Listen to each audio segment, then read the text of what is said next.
Hi everyone, welcome back to the second session. I'm just going to ask a couple of people just to either put their hands up or show me them on the screen again so I can just make sure we've got enough people back to start this session too. Just give us one more moment. And then we will kick off this session, which as you can see is module 3 of the Research Incubator discussions. Thank you, Adrian. Just got the cup of tea and ready to go. That's just exactly what we want to hear. Teresa's back. Thank you very much. That probably gives us a quorum. So we will begin the introduction. Thank you. I can see a few people now back on screen. Much appreciated. We also have somebody in the waiting rooms, which we're bringing back in. Terrific. And look, thank you again for that discussion before the break. And you will have seen that carers have put a link in the chat for anyone who is interested in the survey, the carers registering for the carers annual carers survey. It's a really important source of information, not just for carers for New South Wales, but for all of us who are involved in research and advocacy on behalf of carers. So we really appreciate active participation in that survey. And it's been a bit of an institution in the sector, and it's been a very valuable one. So it's only as good as the data that comes in. So very much encouraging you and anyone else you know who would be eligible to participate to be remembering that it's going to be launched, I think next week. Right, thank you again. And as I said, we'll now move into the this second and last session of the day. It's looking at current and existing knowledge exchange initiatives as part of the Research Incubator. And as you can see from the screen in front of you, we have 3 speakers for this session. It'll be followed by a breakout discussion. The last portion of today's session will be dialogue. The last formal part will be dialogue between us and some feedback based on, I guess, the discussions that happen in those small groups. But as a précis to that, and as some further context for what we're going to really discuss as part of the ongoing role of the exchange, is that we've got 3 speakers who are going to talk to us a little bit about examples of some of the best practice knowledge exchange and connecting research to practice examples with which they're familiar. This is going to be a mix of live, as in online but alive, and pre-recorded discussion or presentation. So we will be obviously relying on the screen for that. Our first person is Craig Gear, and he's going to be, he's representing the Older Persons Advocacy Network, and is going to talk about an example of best practice engaging lived experience by a peak body. And so I'm going to hand over to our tech controls to get that one started. Thank you. Hello. My name is Craig Gear. I'm the CEO of the Older Persons Advocacy Network. Thank you for having me along today to talk to you at this inaugural Carers Knowledge Exchange. Today I'm coming to you from the land of the Gadigal people of the Eora Nation, and I pay my respects to their elders past, present and emerging, and welcome any Aboriginal people and Torres Strait Islander people who are joining us, or First Nations people with us today.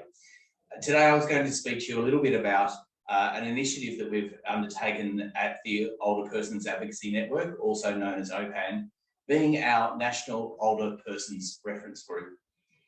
OPAN is the peak organisation for individual advocacy support for older people receiving aged care. People can be receiving the aged care services already, or they might be seeking services. And we're formed by 9 member organisations that have been delivering that individual information, support and education to older people probably for about the last 30 years. But OPAN itself formed in 2017, and nationally we see about 22,000 cases of advocacy information and individual support each year. So traditionally, we'd heard about all the issues within aged care.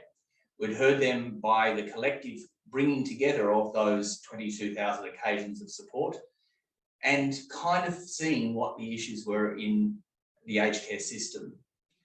Where we had challenges was achieving what we wanted in our vision to see a society where older people are heard, respected, recognised and listened to, and that their human rights are both understood and they're able to exercise those human rights.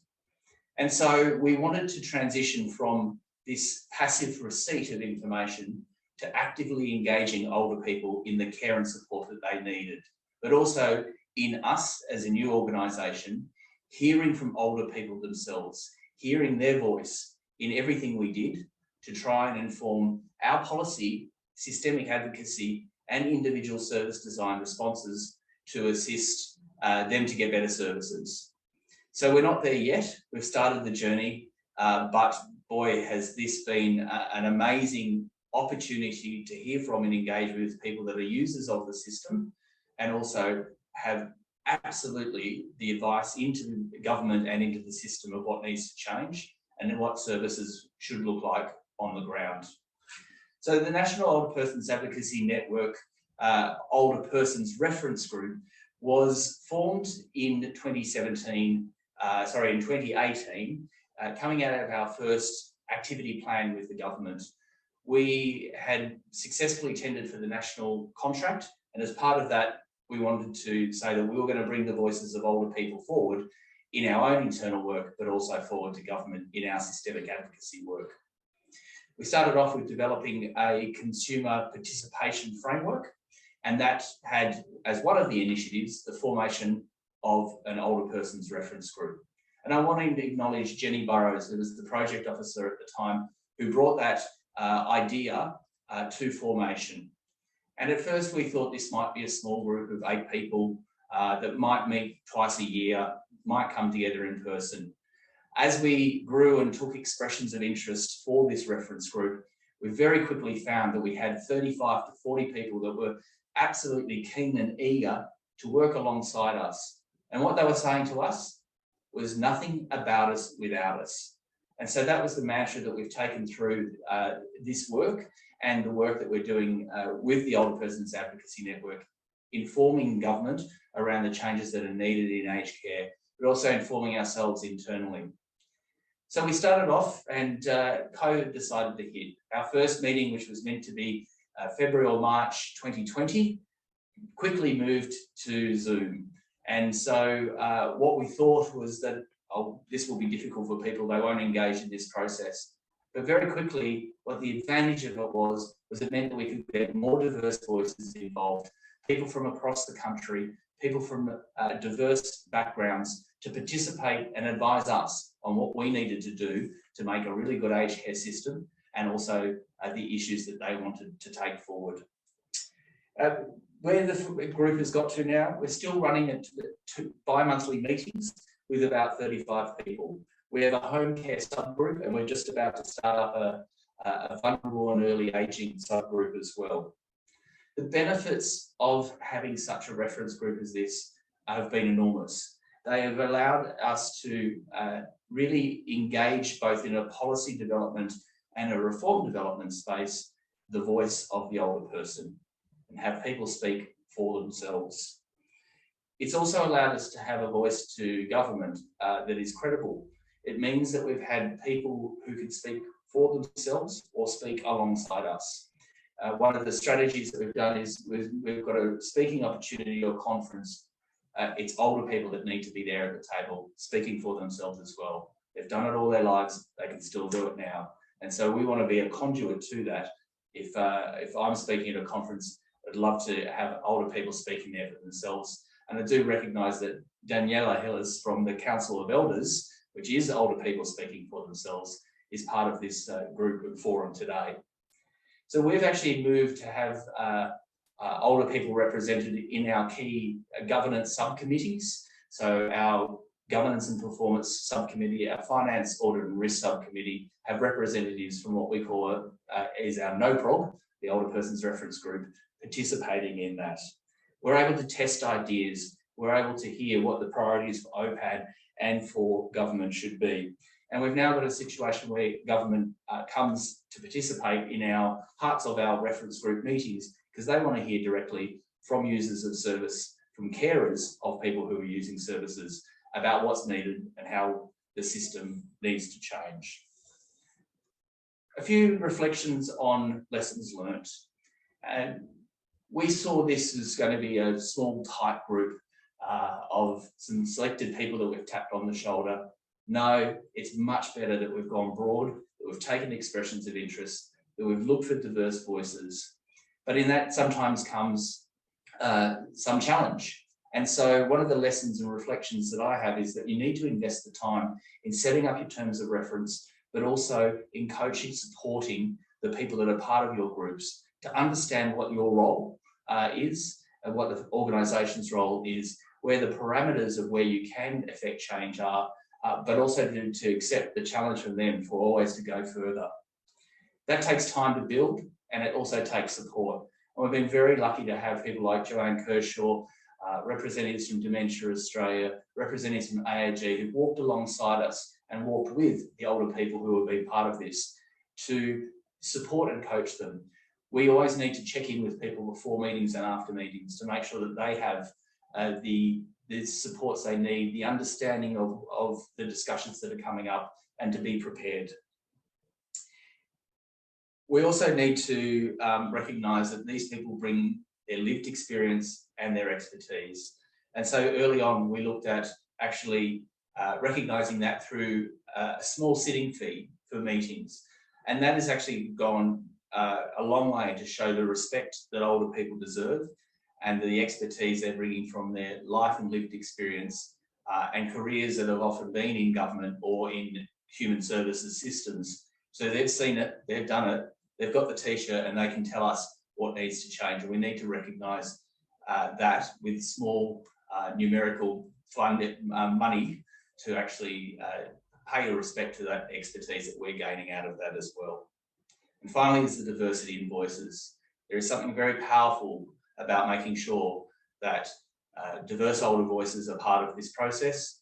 People from diverse cultural backgrounds, from disadvantaged backgrounds, from caring backgrounds, but also people from LGBTI, care leaders and other special needs groups. All those voices need to be at the table, and we are a stronger collective by having those voices there.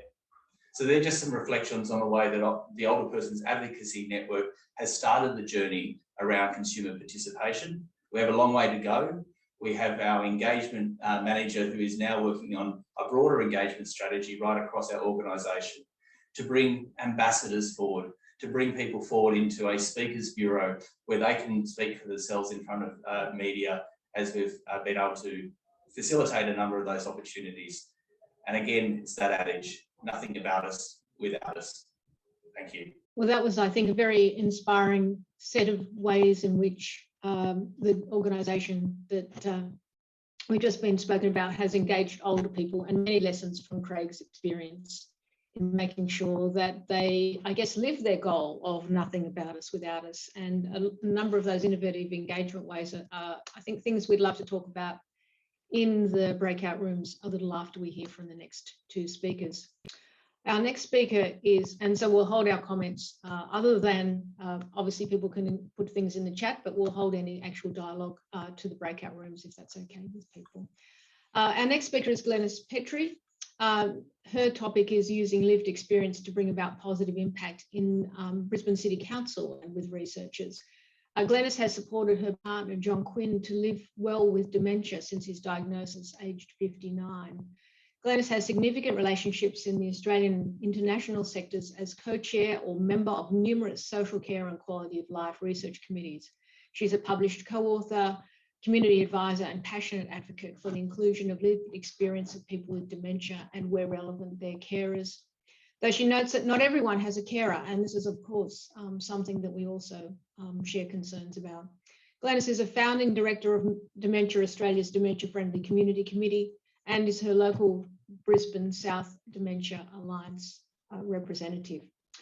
Thank you, Glenys. Thank you very much, and thank you very much for inviting me to speak here today. I wish to acknowledge the lands in which we are presenting from today, the Quandamooka people of Moreton Bay. And this acknowledgement has actually been written by our local elder, Auntie Becky, who adds to the elders, past, present and future elders, and also the elders of the non-Indigenous communities. And I think that last few words is acknowledgement from her of the wealth of knowledge that elders from many communities bring to the table. I've been thinking a great deal about the term carer because I initially didn't think that I fitted into this cohort. My experiences in the caring role have been long and varied. I initially supported both my parents in a variety of ways with their different medical conditions. Like all stories can be, my story is complex. Soon after my partner John was diagnosed in his 50s with younger onset dementia, a disability, I had a serious car accident. Sadly, in the past, with dementia, the person at the centre wasn't heard. I realised that a diagnosis didn't automatically mean end of life, yet hope isn't provided at a diagnosis, nor importantly, is consideration of the person's agency or autonomy. So for a while, John lost sight of who he was. And I was not only mindful of his vulnerability, but also fighting for John's rights and his individual needs. I felt more like an advocate than a carer. However, during that time, we together came up with the term care partner, and we've heard it used by many others since. Even now, there are days when John cares for me, just as I care for him. So it's important to acknowledge that carers can also live with a disability, and that relationships mean that people who receive care sometimes need to be carers too. In our case, caring is based on reciprocity, which is a process of exchanging things with other people in order to gain a mutual benefit. It's all about give and take and constant communication. As care partners, there can sometimes be blurred lines, though, between both parties, and the care partner relationship also includes companionship and emotional connections. I'd like now to speak about the diversity of the caring role, drawing upon my own experiences and also what I've heard from other carers. Carers who often feel that we're put into a box, and like others who are labelled, we lose sight of our own identity. We care for a diversity of reasons. It can be disability, frailty, mental health, alcohol or other drug dependency, chronic conditions, terminal illness, acquired injuries, as well as other reasons too. There's a diversity of relationships with the person we care for. It can be a spouse, a young child, a young adult caring for their parent, a grandparent, and even a grandparent, a friend, a neighbour, a sibling, an aunt, an uncle, and many more. We need to acknowledge too the dynamics around who becomes a carer and why. I don't describe myself as a volunteer or a carer or only an advocate. However, I'm using my lived experiences to be a change maker through my participatory actions. My focus has been to make change in my community. I couldn't do this role alone. I recognise the role of caring alone. I recognise that bringing the community along with me was with what was happening to us, because we wouldn't feel so isolated. And that was vital. Fortunately, I've put this vision into practice. It took an invitation to present at a conference in rural Ireland 3 years ago for me to realise just how much I'd prioritised John's voice and diminished mine. My presentation was titled, There, but Quietly in the Shadows. I've had the opportunity to develop significant relationships in the Australian and international research sectors as co-chair or members of numerous social care and quality of life research committees, as well as being a published co-author, community advisor, and passionate advocate for the inclusion of the lived experiences of people living with dementia, and where relevant, their carers. Some of the projects that I've been advisor to, I'd like to highlight, particularly the projects on intergenerational practices. And about 4 of the Cognitive Decline Partnership Centre, the CDPC, which had about 40 plus social care and quality of life activities. For example, the COPE project, an intervention project utilising OTs and nurses to develop strategies to maintain independence at home. During this care of older persons in the home environment project, one older carer realised that when her husband was diagnosed, she only heard the word dementia and thought her role was to do everything for her husband, thinking that he was no longer able and capable to do things for himself. Through the program, she realised that she'd actually disabled him and that there are many things that he was still capable of doing. So carer can be a fine balance as well.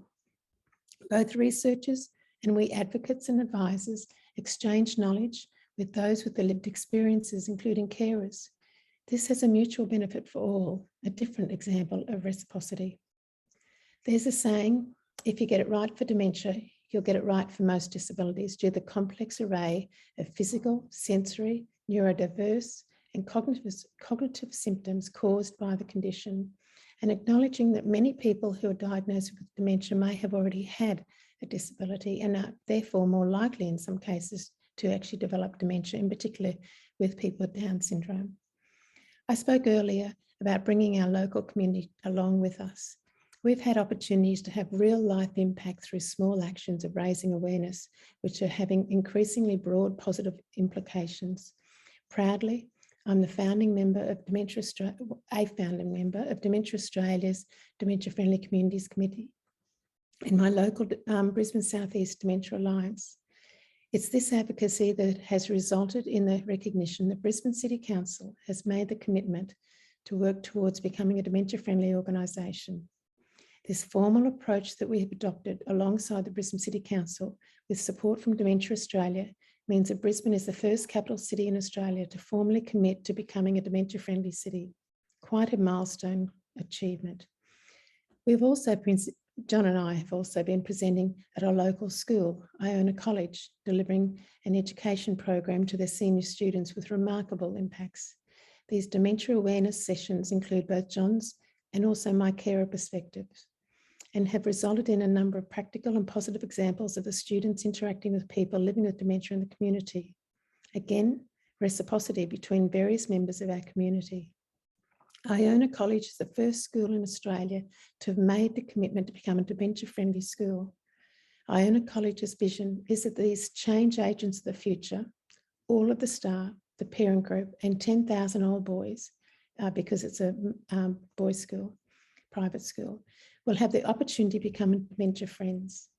John and I also continue to present to GPs to raise awareness of how doctors can support people living with dementia in their clinical setting, as well as presenting to both medical and allied health students.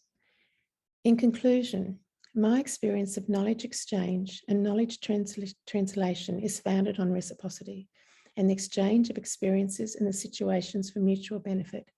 For me, for John, for policymakers, for our local government area, for our local health districts, for our neighbourhood and our community, our capital city council, not forgetting the research as well. Imagine the reach if only one person from each group talks and listens to another about how communities can adapt to support people living with dementia. Visualize the power of this snowballing caring approach. I want to reiterate that my focus was just to raise awareness about dementia in our community so that neither John nor I felt isolated. I realised that I couldn't do it alone. Yet now the wider community is owning it and everyone is working together to benefit us all. Thank you very much.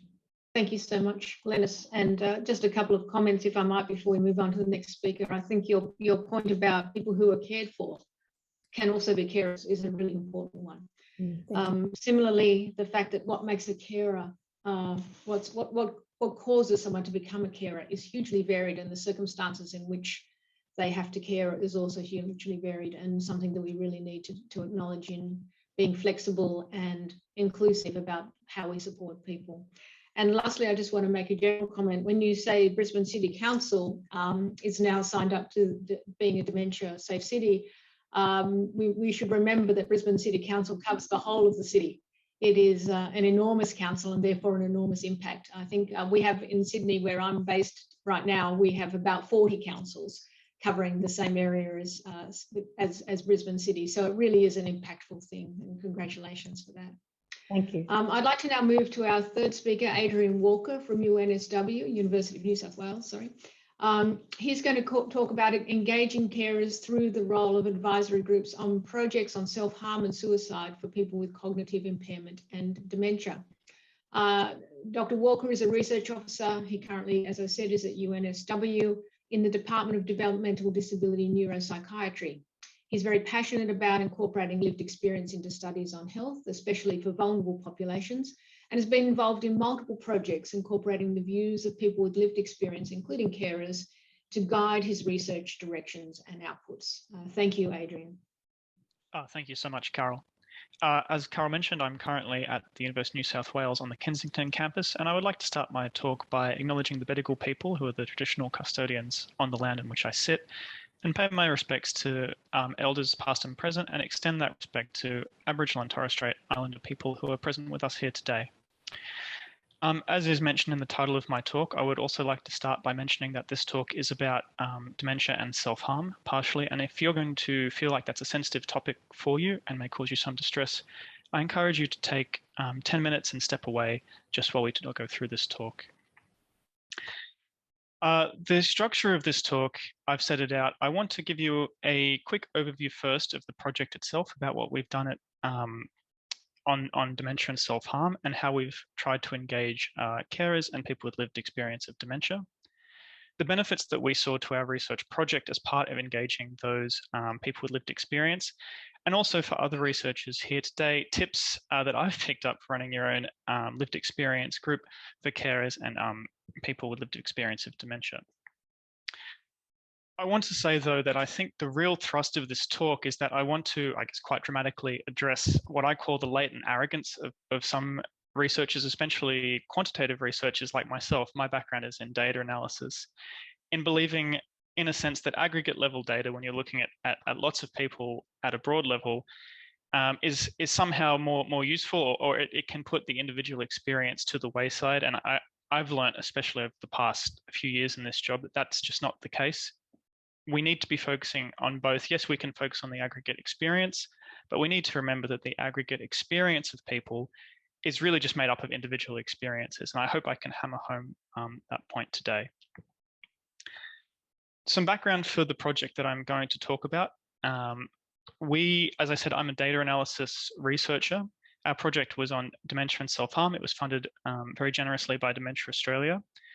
What we do in our department and many of our projects is we get very large administrative hospital data. I'm talking millions and millions of records, each representing a person coming to hospital, and some details about them. And we used that data to identify about 150,000 people living with dementia who had come to hospital. And we were interested in seeing when they would come back to hospital for self-harm, if they did come back, and what kind of things that would lead to them self-harming. A key part of that project, when we wrote our grant and had the project in mind, was that we knew we wanted to engage people with lived experience of dementia, and that included both carers and people living with dementia. And I'll say we went in with some conceptions about how we were going to do that. We would say maybe have hour sessions every 3 months where we would get 5 people sitting down together over Zoom or in a room and talk to them about what we were planning to do. And I will say that that has changed. We'll talk about that. Oh, sorry, my lights went off. There you go. I'm just going to wave it around. Anyway, what I want to say, come on, come back. Sorry about that, technical difficulties. It's been so enriching, beyond what I could have imagined, enriching in terms of our research project. It's really been a rising tide that has raised all ships from both our perspective as researchers, and I hope from the perspective of carers and people living with dementia who've helped us. I want to give an example of an immediate impact when we were engaged people in our project. As I said, we were interested in self-harm following someone coming to hospital for dementia. And as I was talking to people, one of the immediate themes that came up was saying, you know, Adrian, when we talk about self-harm in dementia, from our experience, it's that first 12 to 18 months when you have sort of experienced the most grief and loss as part of dementia that could be a real risk factor for self-harm. And I said, oh, okay, well, I can actually look at that in our data. You know, we can see how long it takes people to come back after they've come to hospital for a diagnosis of dementia. And sure enough, what we saw was a massive peak of self-harm in our data about 12 to 18 months following a dementia diagnosis. Now, that is really critical. I want you to just appreciate that for a second. Like, we were not going to look at that before we heard that. It aligned perfectly with people's experience. I heard it from multiple people, and that's something that can make a real policy difference. Now we can kind of say, like, well, people who are diagnosed with dementia may need mental health support practically immediately after that diagnosis. And that's something we can take to policymakers and government and promote with other academics. on the flip side, I'd like to say as well, there's been plenty of instances where we as researchers have looked at the data and come up with our ideas about what we think may be interesting to look at. And we've come to our advocates, our carers, and our people living with dementia and shown them what we found. And a lot of people come back and say, wow, I can't believe that that is in the data, because when I think about it, yes, that reflects my experience. Or sometimes it's also the opposite. It says, no, actually, that's not really my experience. But all of that helps enrich our messaging and helps enrich what we're going to tell other academics, what we're going to tell government from what we're finding. So I think the final point of what I want to say about that and the project is that I could not be more positive about engaging people with lived experience in quantitative research. I'm actually disappointed we didn't expand what we were trying to do and include a full qualitative analysis of this. We didn't have ethics for that at the time. And I would really encourage everyone doing any qualitative research with these populations to bake engagement in as early as you can in the project. My tips are what I learned about over the course of running this project was that I think really everything you do as a researcher is about rapport. It's about developing rapport. It's about properly actively listening and engaging people and treating them as co-researchers, because that's really what they are. That includes paying people for their time. I was actually shocked by how many people almost gave me money back when I was like, I'm going to pay you, you have to be paid for your time. And they said, no, it's not worth paying. No, you're experts, we have to pay you. So do that as best you can. Make sure everyone's paid appropriately for their expertise. As well as coming back to rapport building, I want to bring it back to this topic that we were talking about in this project is sensitive, as I said at the beginning, dementia and self-harm. So rapport is so important. And one thing that we did that I think was very successful was to have what I call a session zero. And that is before we talk about research pretty much at all, we just wanted to get everybody in for an hour and tell them what the project was going to be about, give them the opportunity to ask questions of us first about what could be expected of them, establish some ground rules and let people drop out if they wanted to, and making sure everything was very transparent. We also talked a lot about people's preferences. So as I said at the beginning, originally we had envisioned 3-month meetings where there's groups of sort of 5 or 6 people. But after talking to people, we found people living with dementia preferred smaller groups of about 2 or 3. And we have one-on-one meetings for carers now. We also give people monthly updates now, rather than having a 3-month interval between our project. People were quite positive of receiving 1-month email updates in between to keep them engaged with the project.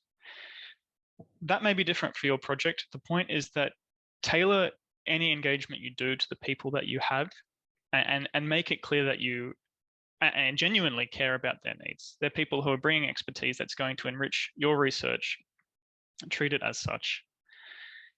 Now we're coming to the end of the project. We're not just engaging people in the planning stage. We're developing academic manuscripts, which we want all of our advocates to read.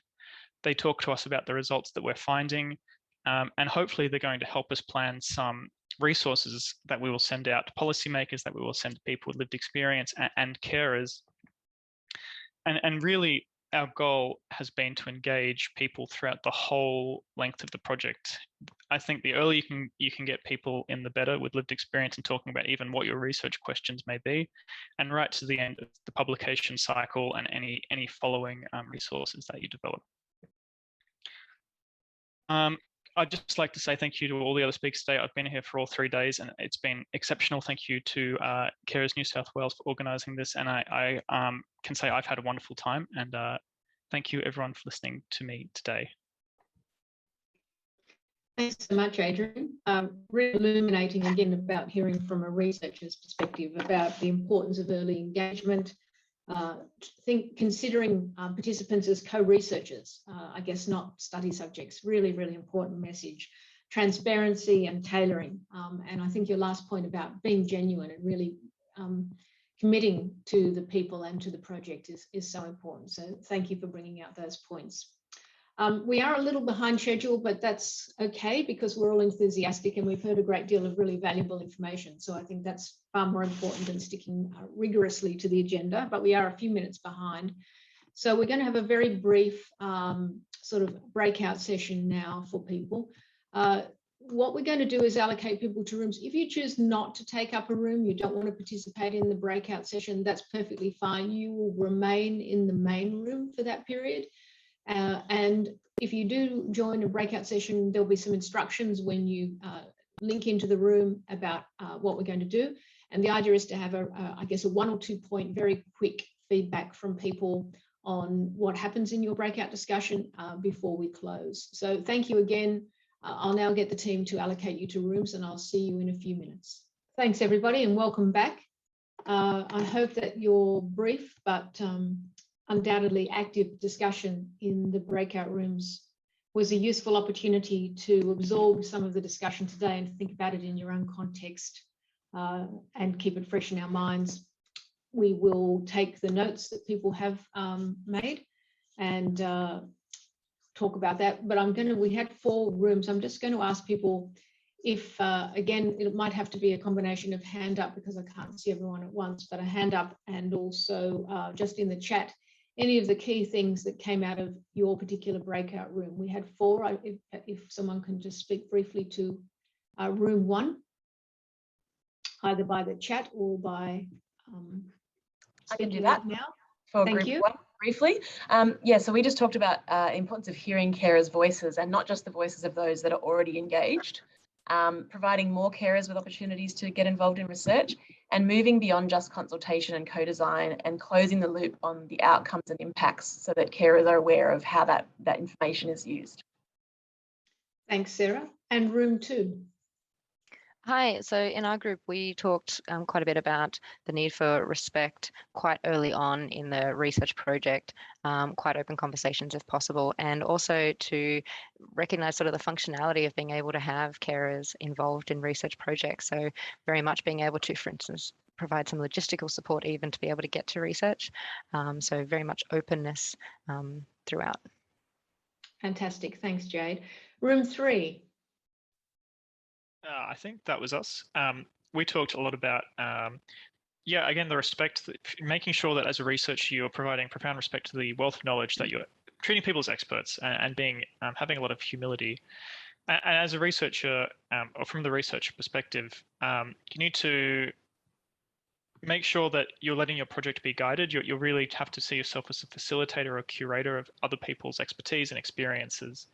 So always keeping that front of mind through your projects. Thanks, Adrian. And room 4. Hi, it's Karen here from room 4.